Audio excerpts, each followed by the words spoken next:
Hello friends, good evening. कैसे हैं आप लोग? उम्मीद है अच्छे होंगे। फ्रेंड्स, आज हमारा चौथा चैप्टर स्टार्ट हो रहा है, डाइजेस्टिव सिस्टम, पाचन तंत्र। ठीक है, पाचन तंत्र। पहले 3 क्लासेस हो चुकी हैं, मैंने करवा दी है 3 क्लासेस। पहला मैंने चैप्टर करवाया था सेल, कोशिका, और दूसरा चैप्टर करवाया था हृदय, मानव हृदय। ठीक है, और तीसरा चैप्टर करवाया था मैंने ब्लड। ठीक है, और ये बहुत ही डिटेल में सारी क्लासेस हुई थी, बहुत ही ज़्यादा डिटेल में, डेप्थ में मैंने हर चीज़ को सॉल्व किया, हर चीज़ को बताया है आप लोगों को। जिन्होंने मेरी क्लास देखी होगी वो जानते होंगे, और जिन्होंने नहीं देखी वो प्लीज़ चैनल को सब्सक्राइब कीजिए और बेल आइकन प्रेस कीजिए, जिससे जब भी मेरी क्लासेस आएंगी आपको सबसे पहले नोटिफिकेशन उसका मिल जाएगा। ठीक है, तो आज का फर्स्ट क्लास हमारा शुरू हो रहा है। आज फर्स्ट क्लास है डाइजेस्टिव सिस्टम का। डाइजेस्टिव सिस्टम कहते किसको है? ठीक है, पाचन तंत्र क्या होता है, हमारे बॉडी में पाचन तंत्र क्या होते हैं। ठीक है, जैसे श्वसन तंत्र होते हैं, पाचन तंत्र होते हैं, उसके बाद नर्वस सिस्टम होता है। ठीक है, वैसे ही क्या है, ये डाइजेस्टिव सिस्टम है। ठीक है, पिछले 3 क्लासेस हो चुके हैं। ठीक है, कौन कौन से? 3 चैप्टर मैंने ख़त्म करवा दिया है बायोलॉजी का। ब्लड, फिर से एक बार बता रही हूँ, ब्लड, उसके बाद ह्यूमन हार्ट और सेल। आज हम लोग चौथे चैप्टर को ख़त्म करने जा रहे हैं। आज ख़त्म तो नहीं होगा, हालांकि ये बहुत ही लंबा, बहुत ही बड़ा चैप्टर है, तो इनमें 5-6 क्लास तो लग ही जाएगा आराम से। नहीं तो 3-4 घंटे का एक दिन में क्लास लेना ये पॉसिबल नहीं है। तो ये 3-4 दिन आपके चलेंगे, 5 दिन का ये चैप्टर है। बहुत ही डेप्थ में, बहुत ही डिटेल में मैं इस चैप्टर को ख़त्म करवाऊँगी, तो प्लीज़ आप सब जुड़ जाए और अपना अपना नोट्स बनाएं। ठीक है, तो यहाँ पे बात आता है कि मैम ये बताइए कि डाइजेस्टिव सिस्टम, सिस्टम का मतलब क्या होता है? तो बायोलॉजी में सिस्टम का मतलब हमेशा होता है ग्रुप ऑफ ऑर्गन। जहाँ भी आप सिस्टम देखें उसका मतलब होता है ग्रुप ऑफ ऑर्गन, यानी अंगों का समूह। सिस्टम का मतलब क्या होता है? ग्रुप ऑफ ऑर्गन, यानी अंगों का समूह।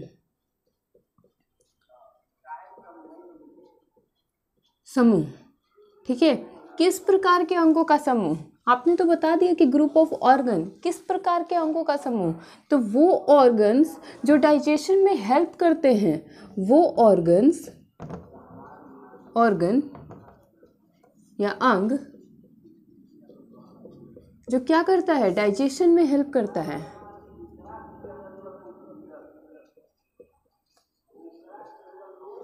डाइजेशन में क्या करता है? हेल्प करता है।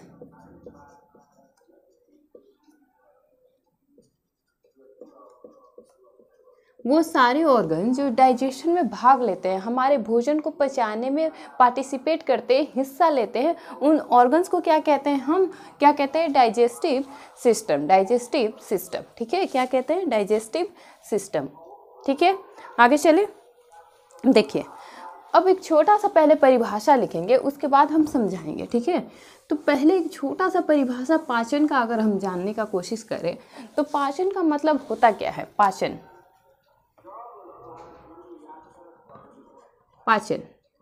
तो पाचन का मतलब होता है कि भोजन के बड़े बड़े पार्टिकल्स, हम कैसा भोजन करते हैं? हम भोजन का बड़ा बड़ा पार्टिकल्स खाते हैं, बहुत बड़े बड़े कण खाते हैं। क्या हमारे जो बहुत बड़े बड़े जो हम कण खाते हैं, भोजन खाते हैं, क्या उसको सेल्स ग्रहण कर लेती हैं उसी रूप में? सेल्स नहीं, वो ग्रहण नहीं करती हैं। क्या होता है कि जब हम बड़े बड़े पार्टिकल्स खाते हैं और हमारे बॉडी का जो आधारभूत संरचना है, यानी हमारे बॉडी की जो सबसे छोटी यूनिट है, वो क्या है? सेल है।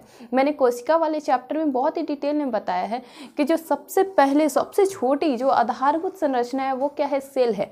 यानी सेल को हम अपने नेक्ड आइज से नहीं देख सकते, हम अपने नग्न आँखों से सेल को नहीं देख सकते हैं। उसको कैसे देख सकते हैं?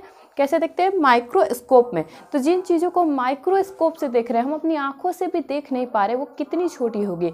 और इतनी छोटी सेल क्या बड़े बड़े पार्टिकल्स को, जो हम इतने बड़े बड़े पार्टिकल्स खाते हैं, क्या उसका वो पाचन कर लेंगे? क्या उससे जो एनर्जी हमें मिल रही है बड़े बड़े पार्टिकल से, वो उसको ग्रहण कर लेंगे? नहीं। यहाँ पे रासायनिक प्रक्रिया होता है, कुछ रासायनिक प्रक्रिया के द्वारा भोजन के बड़े बड़े पार्टिकल्स जो होते हैं वो भोजन के छोटे छोटे पार्टिकल्स में बदल जाते हैं, और जिससे क्या होता है? सेल्स उन छोटे छोटे पार्टिकल्स में से एनर्जी को क्या कर लेते हैं? गेन कर लेते हैं। ठीक है, अब बात आता है कि मैम हमारे लिए एनर्जी ज़रूरी क्यों है? किसी भी सजीव के लिए आखिर एनर्जी ज़रूरी होता क्यों है? तो देखिए, किसी भी चीज़ के लिए एनर्जी ज़रूरी है। अगर वो चाहे वाहन हो, तो वाहन में एनर्जी के लिए हम क्या यूज़ करते हैं? Petrol, diesel. क्यों? क्योंकि उससे हमें कार्य लेना है, और जब तक हम उसमें फ्यूल नहीं डालेंगे, ईंधन नहीं डालेंगे, तो वो वर्क नहीं करेगा। ठीक है, वैसे ही हमारा शरीर भी क्या होता है? एक मशीन होता है। अगर मशीन को एनर्जी नहीं मिलेगा तो वो वर्क कैसे करेगा? यहाँ मैं आप सबके सामने बोल रही हूँ, खड़ी हूँ, तो किस बेसिस पे? कहीं ना कहीं हम अपनी एनर्जी को खर्च कर रहे हैं आपके लिए। ठीक है, मैं अपनी एनर्जी को खर्च कर रही हूँ बोल के। ठीक है, तो बोलना भी क्या, यहाँ पे भी एनर्जी लग रहा है। तो एनर्जी लग रहा है, तो ये एनर्जी आया कहाँ से? तो जो पार्टिकल्स खाए, जो बड़े बड़े फूड खाए, उसका रासायनिक प्रक्रिया के द्वारा वो फूड क्या हुआ? छोटे छोटे पार्टिकल्स में बदल गया, और हमारा जो सेल्स है, हमारी बॉडी का जो सेल्स है, उसमें से एनर्जी गेन करके हमें एनर्जी दे रहा है। तभी हम यहाँ पे खड़े हैं और बोल रहे हैं, या फिर किसी भी मूवमेंट को हम कर पाते हैं। किसी भी कार्य को करने के लिए एनर्जी की ज़रूरत होती है। फिजिक्स में हमने तो पढ़ा है कि किसी भी कार्य को अगर हम करते हैं तो हमें सबसे पहले क्या चाहिए? एनर्जी चाहिए। बस इसीलिए हमें एनर्जी चाहिए। ठीक है, तो पाचन यहाँ पे लिखेंगे कि रासायनिक अभिक्रिया के द्वारा, रासायनिक, एक सिंपल सा परिभाषा जो एग्जाम में नहीं पूछेगा, बस आपकी नॉलेज के लिए छोटा सा आप याद कर सकते हैं। ठीक है, रासायनिक प्रक्रिया द्वारा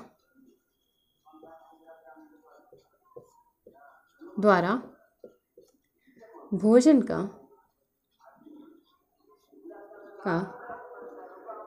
भोजन के बड़े बड़े कणों का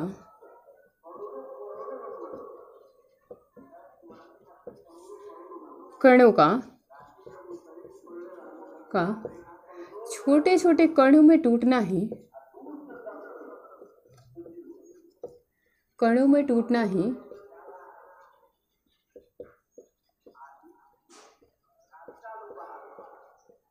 क्या कहलाता है? पाचन कहलाता है।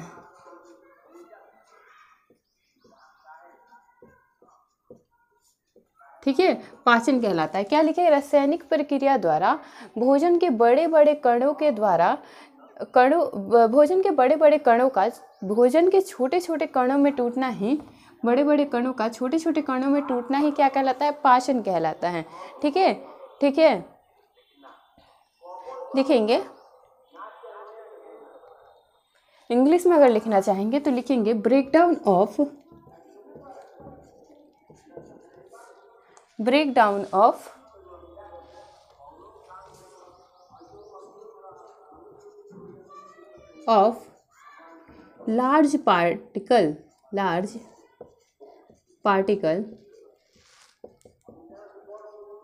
large particle into a small particle।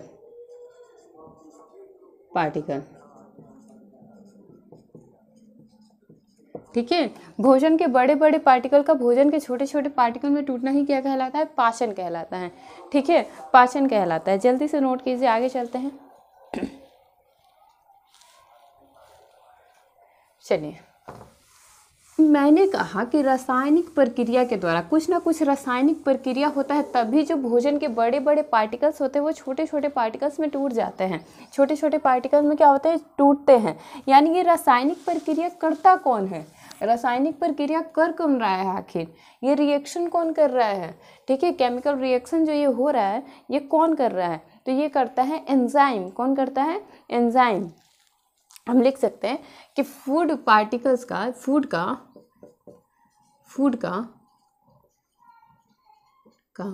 Breakdown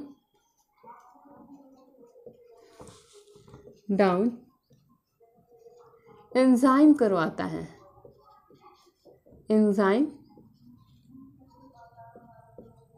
करवाता है। ठीक है, एंजाइम कराता है। ठीक है, अब एंजाइम क्या होता है? ये तो नया वर्ड सुनने को मिला। एंजाइम क्या होता है? तो एंजाइम ही क्या करता है? केमिकल प्रोसेस करता है, रासायनिक प्रक्रिया करता है, रासायनिक प्रक्रिया में भाग लेता है। तभी क्या होता है? बड़े बड़े पार्टिकल्स छोटे पार्टिकल्स में टूट जाते हैं। ठीक है, बड़े बड़े पार्टिकल्स क्या होते हैं? छोटे छोटे पार्टिकल्स में टूट जाते हैं। जैसे ये भोजन के बड़े बड़े कण हैं, देखिए ध्यान से, ये भोजन के बड़े बड़े कण हैं जिसको हम ग्रहण करते हैं। ठीक है, ये कैसा भोजन होता है? ये जटिल भोजन होता है। जटिल भोजन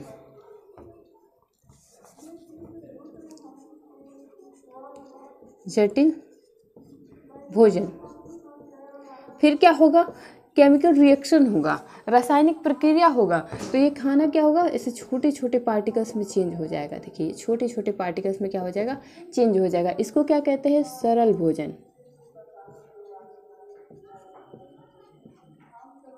ठीक है, इसको क्या कहते हैं, सरल भोजन। और इसी से एनर्जी कौन ग्रहण करेगा, सेल। इसी से एनर्जी कौन ग्रहण करेगा, सेल। हमारे शरीर की कोशिकाएं क्या करेंगे, इसी से क्या करेंगे, एनर्जी ग्रहण करेंगे। क्या ग्रहण करेंगे, एनर्जी, छोटे पार्टिकल से, छोटे पार्टिकल से। क्यों, क्योंकि हमारी सेल्स जो होती है बहुत छोटी होती हैं, ये इतने बड़े पार्टिकल्स को ग्रहण नहीं कर सकती हैं, ये छोटे छोटे पार्टिकल्स को ग्रहण करती हैं। और छोटे छोटे पार्टिकल्स जो रासायनिक अभिक्रिया से चेंज होता है वो कौन करवाता है, एंजाइम करवाता है। तो क्वेश्चन पूछता है कि एंजाइम क्या होता है, ये किसका बना होता है। तो आइए कुछ बातें एंजाइम्स के बारे में जानते हैं। एंजाइम,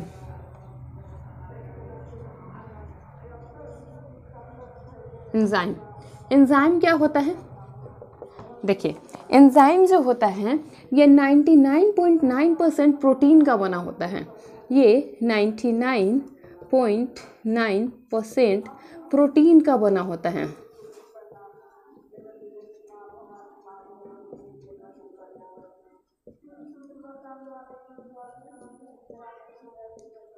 ठीक है, ये क्या करता है, केमिकल रिएक्शन करता है, केमिकल प्रोसेस बोल सकते हैं, केमिकल प्रोसेस, केमिकल प्रोसेस यानी रासायनिक प्रक्रिया करता है, रासायनिक अभिक्रिया, प्रक्रिया या अभिक्रिया करता है। क्यों करता है, ताकि जो भोजन है बड़े बड़े पार्टिकल्स वो छोटे छोटे पार्टिकल्स में चेंज हो जाए। इसके बाद क्या करता है, ब्रेक डाउन करवाता है खाना का, छोटे छोटे कण में चेंज करता है, ब्रेक डाउन ऑफ फूड। ठीक है, खाना को क्या करता है, तोड़ता है, तोड़ फोड़ का काम करता है। इसके बाद ये क्या होता है, ये बायो कैटेलिस्ट का काम करता है, ये जीव उत्प्रेरक है, ये जीव उत्प्रेरक इसको बोलते हैं, जीव उत्प्रेरक, जीव उत्प्रेरक यानी बायो कैटेलिस्ट। बायो कैटेलिस्ट क्यों कहते हैं, बायो क्यों जुड़ा है, क्योंकि इसका फॉर्मेशन हमारे बॉडी में ही होता है। एंजाइम का फॉर्मेशन कहाँ होता है, ये हमारे बॉडी में ही होता है, हम बाहर से ग्रहण नहीं करते हैं। कभी आपने सुना है कि मैं एंजाइम खा रहा हूँ, मैं एंजाइम रोटी खा रहा हूँ, ऐसा कभी आपने सुना है, नहीं। बाहर से हम एंजाइम को ग्रहण नहीं करते हैं, हमारा बॉडी ही फॉर्मेशन करता है एंजाइम का। तो इसीलिए इसको क्या कहते हैं, बायो कैटेलिस्ट। ठीक है, ये क्या है, बायो कैटेलिस्ट है। ठीक है, जीव उत्प्रेरक है ये। ठीक है, जीव उत्प्रेरक है।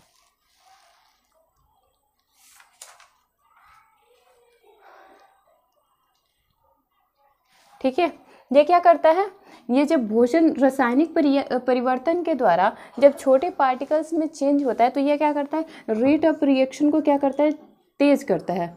रेट ऑफ रिएक्शन को, दिख रहा है, नहीं तो मैं बोल रही हूँ, आप लोग लिख लेंगे, रेट ऑफ रिएक्शन को तेज करता है। ठीक है, तेज करता है। फॉर्मेशन कहाँ होता है, अगर फॉर्मेशन की बात करें, बनता कहाँ है, तो ये बनता है हमारे शरीर में। याद रहेगा, ये एंजाइम है। चलिए आगे चले।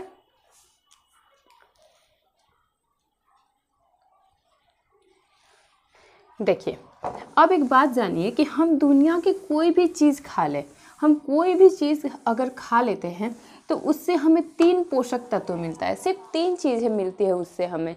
चाहे हम नॉनवेज खाएं, चाहे हम वेज खाएं, या फिर हम कुछ भी खाते हैं, कोई भी चीज़ खाते हैं, तो हमें उससे सिर्फ 3 प्रकार की न्यूट्रिशन मिलती है, 3 प्रकार के न्यूट्रिएंट मिलते हैं, 3 प्रकार के पोषक पदार्थ मिलते हैं, पोषक तत्व मिलते हैं। ठीक है, सिर्फ 3 प्रकार के। कौन कौन सा, पहला होता है कार्बोहाइड्रेट, पहला हम लोग को कार्बोहाइड्रेट मिलता है। आप कुछ भी खा लीजिए, चावल, दाल, रोटी, सब्जियां, सलाद, नॉनवेज, एग, कुछ भी खा लीजिए, उससे आपको सिर्फ 3 चीज़ें मिलेंगी। आपकी बॉडी को सिर्फ 3 चीज़ें मिलेंगी। खाने के लिए आप कितने भी आइटम खाइए, लेकिन आपके बॉडी में जाने के बाद उसका सिर्फ 3 भागों में बंटवारा होगा। इतना समझ लीजिए कि आप दुनिया का कोई भी भोजन करें, चाहे वो वेज हो या नॉन वेज हो या फैटी फूड हो, कोई भी फूड हो, उससे क्या होगा, वो हमारे लिए तो अलग अलग चीज़ें, लेकिन जब वो हमारे शरीर में जाएगा, खाने के बाद जब वो हमारे बॉडी में जाएगा, तो वो 3 पार्ट में केवल टूट जाएगा। वो सारी चीज़ें 3 भागों में बांट दिए जाएंगे। किस भागों में? एक तो होगा कार्बोहाइड्रेट, पहला होगा कार्बोहाइड्रेट जिसको हम शर्करा बोलते हैं, हिंदी में क्या बोलते हैं, शर्करा बोलते हैं। दूसरा होता है प्रोटीन्स, प्रोटीन जैसे हम सोयाबीन खा रहे हैं, मशरूम खा रहे हैं, उससे क्या मिलता है, पालक खा रहे हैं, उससे क्या मिलता है, प्रोटीन मिलता है। ठीक है, हमें क्या मिलता है, प्रोटीन। लोग बोलते हैं ना पालक खाओ, सोयाबीन खाओ, उससे तुम्हें प्रोटीन की पूर्ति होगी, तो यस प्रोटीन उससे मिलता है। ठीक है, इसके बाद हम लोग तीसरा पोषक तत्व खाते हैं, जो चीज़ होता है वसा होता है, लिपिड होता है, फैट होता है। ठीक है, फैट को ही हम लिपिड्स बोल देते हैं। ठीक है, तो लिपिड्स खाते हैं हम। ये 3 चीज़ें हम खाते हैं केवल। कोई भी आप दुनिया का खाने वाला चीज़ खा लीजिए, नॉन वेज, वेज या कोई भी चीज़, वेजिटेबल, फ्रूट, कुछ भी खा लीजिए, आपको सिर्फ 3 चीज़ें उससे मिलेंगी। पहला मिलेगा कार्बोहाइड्रेट, दूसरा मिलेगा प्रोटीन और तीसरा मिलेगा लिपिड्स। ठीक है, लिपिड्स यानी कितने प्रकार के पोषक तत्व होते हैं? 3 प्रकार के पोषक तत्व होते हैं।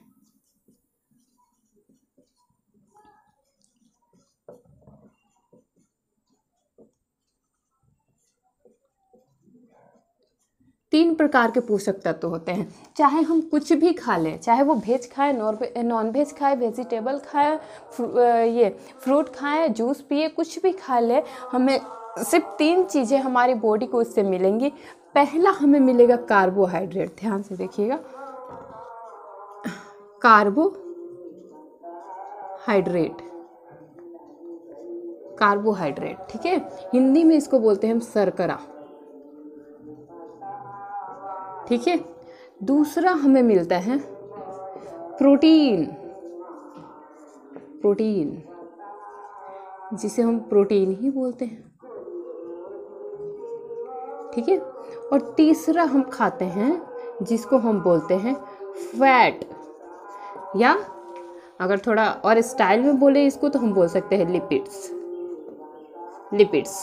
ठीक है, लिपिड्स। लोग बोलते हैं ना कि ज़्यादा लिपिड्स गेन मत करो, ज़्यादा लिपिड्स गेन करोगे तो हार्ट क्या हो जाएगा, ब्लॉक हो जाएगा, हमारी आर्टरी क्या हो जाएगी, ब्लॉक हो जाएगी, लीवर क्या होगा, फैटी लीवर हो जाएगा। आजकल बहुत केस चल रहा है इंडिया में फैटी लीवर का। उसके बाद जो जिसका देखो बाईपास सर्जरी हो रहा है, मतलब हमारी जो आर्टरीज है ब्लॉक हो रही हैं। क्यों? ज़्यादा लिपिड्स कंज्यूम करने से। ज़्यादा लिपिड्स अगर हम अपने भोजन में शामिल कर रहे हैं, बहुत ज़्यादा लिपिड्स खा रहे हैं, तो क्या होगा, हमारे अंदर क्या होगा, लिपिड्स परत वाइज जम जाएगा। कहाँ जमेगा? हमारे आर्टरीज में जमेगा, और आर्टरीज को क्या कर देगा, ब्लॉक कर देगा।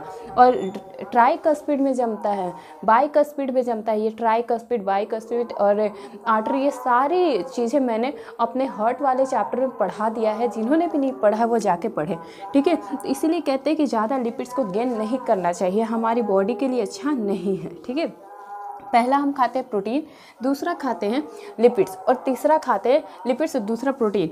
अब देखिए ये क्या है, ये बड़े बड़े पार्टिकल्स है। ये क्या है, बड़े बड़े, ये तीनों बड़े बड़े पार्टिकल्स है। ये देखिए भोजन के बड़े बड़े पार्टिकल्स है। ये क्या है, ये भोजन के बड़े बड़े पार्टिकल्स है, भोजन के बड़े बड़े पार्टिकल्स है। अब जो कार्बोहाइड्रेट है ये टूटता है किसमें, ग्लूकोज में। किसमें? Glucose, glucose. ठीक है, किस में टूटता है कार्बोहाइड्रेट, ग्लूकोज में टूटता है। ये देखिए छोटा कण बन रहा है। ठीक है, ये सबसे बड़ा कण है। ये क्या है, बड़ा कण। ऊपर लिख देती हूँ मैं, बड़ा कण। किसका बड़ा कण? भोजन का। ठीक है, ये तीनों क्या है, बहुत बड़े बड़े कण है भोजन का। यानी ये तीनों को डायरेक्ट हमारी सेल जो है वो एक्सेप्ट नहीं कर सकती है, इसको नहीं ले सकती है भोजन के रूप में डायरेक्ट, क्योंकि सेल जो हमारी है क्या है, बहुत छोटी है, और वो इतने बड़े बड़े पार्टिकल्स को तो नहीं ले सकती। तो हमारा जो कार्बोहाइड्रेट है वो टूटता है ग्लूकोज में। यानी कैसे टूटा, इसमें रासायनिक प्रक्रिया हुआ। कौन किया? एंजाइम किया। बता चुके हैं, अभी जस्ट बताए हैं। तो कार्बोहाइड्रेट कितने से टूटा, ग्लूकोज में, और ग्लूकोज किस में टूटता है, ग्लाइकोजन में, ठीक है, ग्लाइकोजन, ठीक है। और ये होता है छोटा कण, छोटा कण, भोजन का छोटा कण, और इसी को क्या करता है हमारा सेल ग्रहण कर लेता है, इसी को हमारा सेल क्या करता है, ग्रहण कर लेता है। हम चाहे कोई भी भोजन करें, हमें सिर्फ 3 चीज़ें मिलेंगी, कार्बोहाइड्रेट, प्रोटीन और फैट, याद रखेंगे आप लोग, ठीक है। अब देखिए प्रोटीन किस में टूटता है, प्रोटीन किस में टूटेगा, ये टूटेगा पेप्टोन्स में, पेप्टोन्स, ठीक है, पेप्टोन्स लिख सकते हैं, पेप्टोन्स, पेप्टोन्स या पेप्टाइड्स भी बोलते हैं,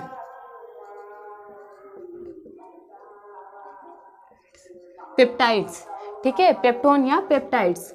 इसके बाद ये किस में टूटेगा, इसको हिंदी में भी पेप्टोन्स ही बोलते हैं, पेप्टोन्स, ठीक है, और पेप्टाइड्स, कोई अलग वर्ड नहीं है, कोई हिंदी अलग नहीं है, पेप्टाइड्स, ठीक है, पेप्टाइड्स। और उसके बाद किस में टूटेगा, एमाइनो एसिड में, ठीक है, किस में टूट जाएगा, एमिनो एसिड में, यानी ये क्या है, छोटा कण है, ये क्या है, सब छोटा कण है। इसके बाद ये फैट है, लिपिड्स, ये किस में टूटेगा, कोई बताएगा, ये टूटेगा फैटी एसिड में, ये सबसे पहले टूटेगा फैटी एसिड में, फैटी एसिड, एसिड। इसके बाद किस में टूटेगा बताइए आप लोग, फैटी एसिड। इसके बाद किस में टूटेगा, फैटी एसिड। इसके बाद टूटेगा ये ग्लिसरॉल में, किस में टूटेगा, ग्लिसरॉल में। इसके बाद ये किस में टूटेगा, ग्लिसरॉल में,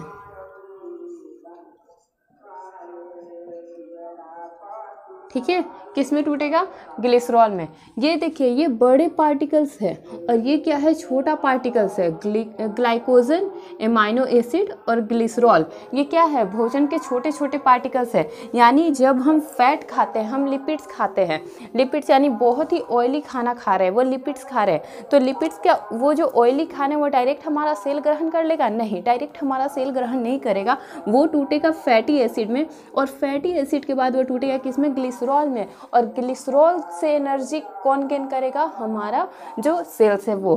प्रोटीन देखिए कैसे टूटता है, प्रोटीन पेप्टोन्स या पेप्टाइड्स, ठीक है, और एमाइनो एसिड। कार्बोहाइड्रेट कैसे टूटता है, ग्लूकोज और ग्लाइकोजन में, ठीक है, याद रहेगा, जल्दी से आप लोग नोट कीजिए, फिर आगे चलते हैं।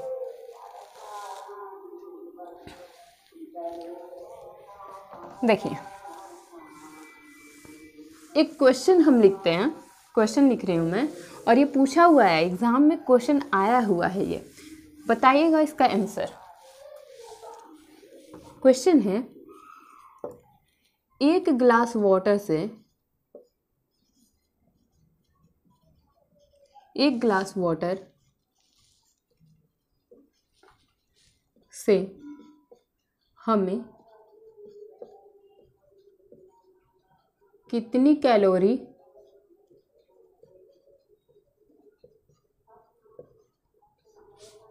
मिलती है, कितनी कैलोरी मिलती है हमें, ये क्वेश्चन आया हुआ है। एक गिलास वाटर में, एक गिलास पानी में हमें कितनी कैलोरी एनर्जी मिलती है, कितनी कैलोरी मिलती है, यानी कैलोरी क्या है, एनर्जी है, कितनी कैलोरी मिलती है एक गिलास वाटर में, तो आप लोग आंसर करेंगे 0%, 0%, यानी पानी से हमें कोई एनर्जी नहीं मिलती है। सबसे पहले तो पानी पीने से हमें कोई भी एनर्जी नहीं मिलती है, ठीक है, कोई भी एनर्जी नहीं मिलती है वाटर पीने से। अगर हमें पानी पीने से ही एनर्जी मिल जाती तो खाने की तो कोई ज़रूरत ही नहीं पड़ती, खाना खाने की तो कोई ज़रूरत ही नहीं पड़ती। जब भी हमें भूख लगती, जब भी हमें एनर्जी की ज़रूरत होती, हम 2 ग्लास वाटर पी लेते, हमें एनर्जी मिल जाती है, तो फिर तो भोजन करने की कोई ज़रूरत ही नहीं पड़ती। इसीलिए क्या है कि 1 गिलास वाटर से हमें कितनी एनर्जी मिलती है, 0%, यानी वाटर से हमारे शरीर को कोई भी एनर्जी नहीं मिलती है। फिर हम पानी पीते क्यों हैं आखिर, बात आता है कि फिर हम पानी पीते क्यों हैं। तो मैंने इससे पिछले क्लास में ही बताया है कि पानी हमारे लिए क्यों ज़रूरी है। ये देखिए पानी जो है ये क्या करता है, बायो कैटलिस्ट में हेल्प करता है। हमारे सलाइवा में क्या है, वाटर है, वो वाटर क्या करता है, पाचन में हेल्प करता है। ठीक है, वो हेल्पिंग नेचर में आता है हमारे बॉडी में। क्या करता है, हमारे ब्लड के साथ वो सर्कुलेट होता है, सर्कुलेशन का काम करता है, हमारे भोजन को पचाने का काम करता है। कैसे करता है, हमारे सलाइवा में क्या होता है, वाटर होता है, 90% वाटर होता है। और भोजन का सबसे पहले पाचन कहाँ होता है, अभी मैं बताऊंगी कि भोजन जो पचना शुरू हो जाता है वो कहाँ होता है, हमारे मुख से ही शुरू हो जाता है। भोजन का पाचन हमारे मुख से ही शुरू हो जाता है। ठीक है, तो इसीलिए हमें, और हमारे बॉडी में कितना वाटर है, 70% वाटर ही है। तो ये क्या करता है, हमारे टेम्परेचर को रेगुलेट करता है, हमारे बॉडी के टेम्परेचर को क्या करता है, रेगुलेट करता है, सामान्य बनाए रखता है। उसके बाद क्या करता है, डिटॉक्सिफिकेशन करता है, प्यूरिफिकेशन का काम करता है, हमारी बॉडी को प्योर करता है। ठीक है, इसीलिए, और इससे हमें कोई एनर्जी नहीं मिलती है। ठीक है, याद रखेंगे आप लोग कि वाटर से हमें किसी प्रकार की कोई भी एनर्जी नहीं मिलती है। ठीक है,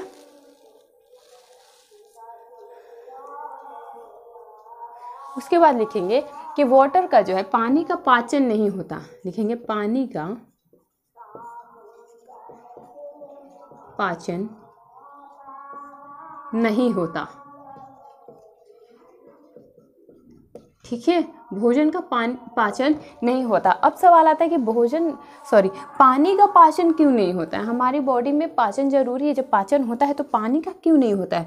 तो पानी का इसलिए नहीं होता है क्योंकि मैंने अभी एक डेफिनेशन लिखवाया जिसमें मैंने बताया कि भोजन के बड़े बड़े पार्टिकल्स का भोजन के छोटे छोटे पार्टिकल्स में टूटना ही क्या कहलाता है, पाचन कहलाता है।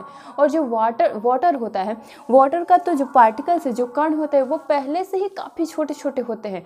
वाटर का कण पहले से ही काफ़ी छोटा छोटा होता है, इसलिए इसका क्या होता है, पाचन नहीं होता है। ये डायरेक्ट सोलुबल हो जाता है हमारे बॉडी में, डायरेक्ट सोलुबल हो जाता है हमारे बॉडी में। अब आइए हम जानते हैं कि पाचन तंत्र के बारे में। पाचन तंत्र, अभी हम लोग आए पाचन तंत्र पे। पाचन तंत्र, ठीक है, एक तरफ लिखेंगे आप लोग आहार नाल और एक तरफ लिखेंगे ग्रंथियां। मतलब कौन सा हमारे आहार नाल का कौन सा ऑर्गन। ठीक है, आहार नाल में कितने प्रकार होते हैं, तो आहार नाल के प्रकार कितने होते हैं, माउथ होता है, यानी कौन कौन सा जो अंग है आहार नाल में, कौन कौन सा अंग आता है। आहार नाल में वो सारे अंग आते हैं जो हमारे पाचन में हेल्प करते हैं, जो हमारे भोजन के डाइजेशन में हेल्प करते हैं, वो आते हैं, वो सारे अंग आते हैं आहार नाल के तहत। ठीक है, आहार नाल के तहत। तो एक तरफ तो हम लिखेंगे आहार नाल, आहार नाल, ठीक है, आहार नाल, यानी इसका इंग्लिश क्या होता है, इंग्लिश होता है एलिमेंट्री कैनाल। एलिमेंट्री इंग्लिश होता है एलिमेंट्री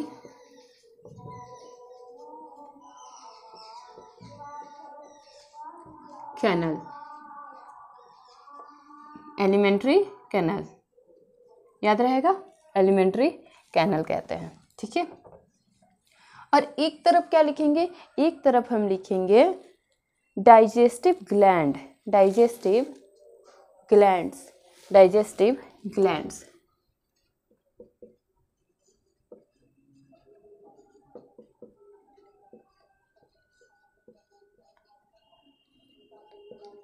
ग्लैंड्स, ठीक है, डाइजेस्टिव ग्लैंड्स। ठीक है, डाइजेस्टिव ग्लैंड्स। अब देखिए यहाँ पे आया है ग्लैंड्स, तो अब बात आता है कि ग्लैंड्स आखिर क्या होते हैं। देखिए इसका हिंदी होता है ग्रंथि, इसका लिख सकते हैं पाचक ग्रंथि। ठीक है, अब देखिए यहाँ पे छोटे में अगर हम जानना चाहें कि ग्लैंड क्या होता है, तो ग्लैंड के बारे में आप देखिएगा, ग्लैंड 3 प्रकार के होते हैं, 3 चीज़ें बनाते हैं। ठीक है, हमारे ग्लैंड्स जो होते हैं वो 3 चीज़ें बनाते हैं। पहला बनाता है जूस, पहला क्या बनाता है, जूस, जैसे पीतरस, पीतरस क्या होता है? जूस होता है। पीतरस क्या होता है? जूस होता है, उसको जूस बोलते हैं। वो ऑर्गन जो क्या बनाए? कोई जूस बनाए, जैसे पीतरस, वो क्या करता है? हमारे भोजन के पाचन में हेल्प करता है, यानी क्या है? वो जूस है, ठीक है, जूस। ग्लैंड 3 प्रकार की चीज़ें बनाती है। पहला तो जूस, दूसरा एंजाइम बनाता है, वही एंजाइम जो क्या करता है? रासायनिक प्रक्रिया द्वारा भोजन को पचाने में हेल्प करता है, छोटे छोटे पार्टिकल में टूटता है, यही एंजाइम होता है, एंजाइम। और तीसरा क्या बनाता है? हार्मोन्स। हार्मोन्स का एक चैप्टर ही हम पढ़ाऊंगी आगे चल के, ठीक है। जूस, एंजाइम और हार्मोन्स। देखिए, जो ग्लैंड, अब याद रखिएगा कि ग्लैंड कितने चीज़ें बनाता है? 3 चीज़ बनाता है। पहले तो जूस बनाता है, एंजाइम बनाता है और हार्मोन्स बनाता है।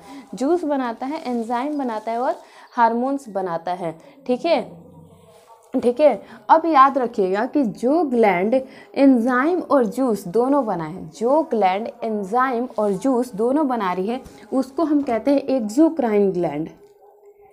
एक्सोक्राइन ग्लैंड,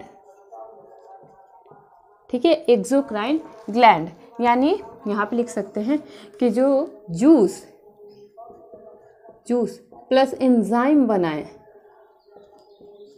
एंजाइम, उसको क्या कहते हैं?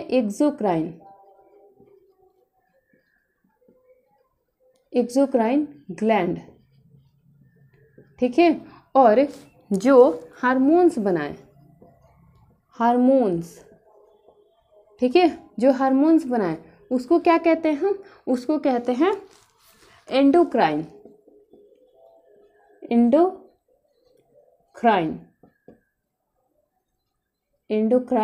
ग्लैंड्स, जो हार्मोन बनाती है।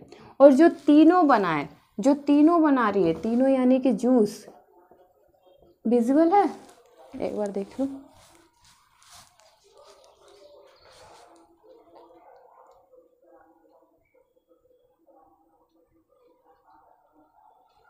हाँ देखिए, जो जूस प्लस एंजाइम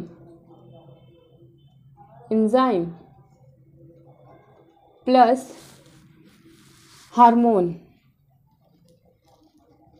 तीनों बनाए, ठीक है, जो जूस, एंजाइम और हार्मोन तीनों बनाए, उसको हम कहते हैं मिक्स्ड ग्लैंड, मिश्रित ग्रंथि, मिक्स्ड ग्लैंड। अभी जब मैं ग्लैंड पढ़ाऊंगी ना, तब इसको और डिटेल में चर्चा करेंगे हम लोग। आज तो हम लोग पाचन तंत्र पढ़ रहे हैं ना, तो पाचन तंत्र पे हम लोग ज़्यादा फोकस करेंगे इन चीज़ों पे। अभी मैं ग्लैंड जब पढ़ाऊंगी, एक्सोक्राइन, इंडोक्राइन, मिक्स्ड ग्लैंड, तब मैं ये सारी चीज़ें उस समय बहुत अच्छे से चर्चा करूँगी। अभी तो ये बताने के लिए मैंने थोड़ा बहुत बता दिया, ठीक है, कि ग्लैंड क्या होता है। ग्लैंड 3 चीज़ें बनाती है, कौन कौन सी? जूस, एंजाइम और हार्मोन, ठीक है।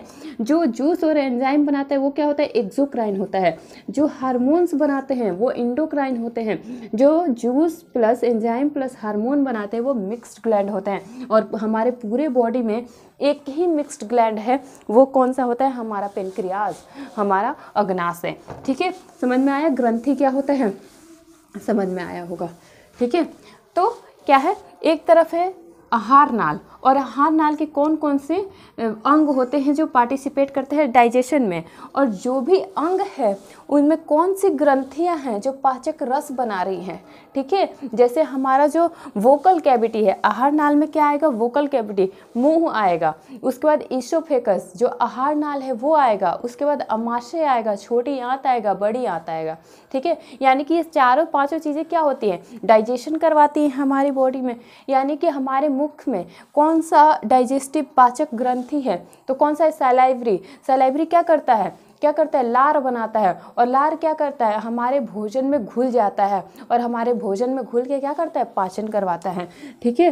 तो यही हम लोग जानेंगे। आहार नाल की लंबाई कितनी होती है? लंबाई, आहार नाल की लंबाई कितनी होती है? आहार नाल की लंबाई होती है 8 से 10 मीटर। अगर मीटर में पूछे तो 8 से 10 मीटर, और फीट में पूछे तो 33 फीट। याद रखेंगे आप लोग, 33 फीट याद रहेगा, 33 फीट, ठीक है। ये कहाँ से कहाँ तक होती है, आहार नाल कहाँ से कहाँ तक होती है, तो ये होती है हमारे मुख से शुरू होती है और ख़त्म कहाँ होती है, हमारे गुद्दा तक, ठीक है, गुद्दा, ठीक है, मुख से गुद्दा तक, ठीक है, इतना याद रहेगा। चलिए इसको जल्दी से नोट कीजिए। अब आगे मैं बता रही हूँ कि कौन कौन से आहार नाल के तहत कौन कौन से अंग आते हैं, ठीक है, कौन कौन से अंग आते हैं। देखिए पहला तो आता है मुख, हमारा मुख। अभी मैं लिखवा देती हूँ, कल हम लोग और डिटेल में मुख के बारे में पढ़ेंगे। मुख, पहला है मुख, ठीक है। मुख में कौन कौन सा आता है, हमारा जीभ आता है और दांत आता है, ये दोनों कल हम लोग पढ़ेंगे, ठीक है। और मुख में कौन सा एंजाइम बनता है, मुख में कौन सा एंजाइम बनता है, कौन सा एंजाइम बनता है, सैलिवरी ग्लैंड। मुख में कौन सा ग्लैंड है, सैलिवरी ग्लैंड,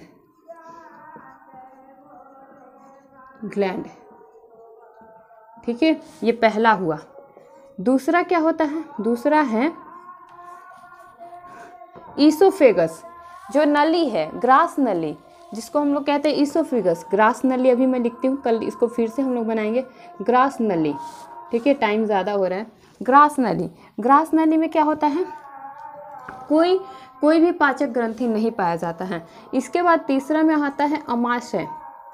अमाशय, अमाशय में कौन सा होता है, यकृत होता है। अमाशय में कौन सा होता है जी, बताइए आप लोग। इसमें होता है गैस्ट्रिक ग्लैंड, इसमें होता है गैस्ट्रिक ग्लैंड, गैस्ट्रिक ग्लैंड। इसके बाद 4 में आता है छोटी आंत, छोटी आंत। इसमें कौन सा पाया जाता है, पाचक ग्रंथि, यकृत, ठीक है, यकृत।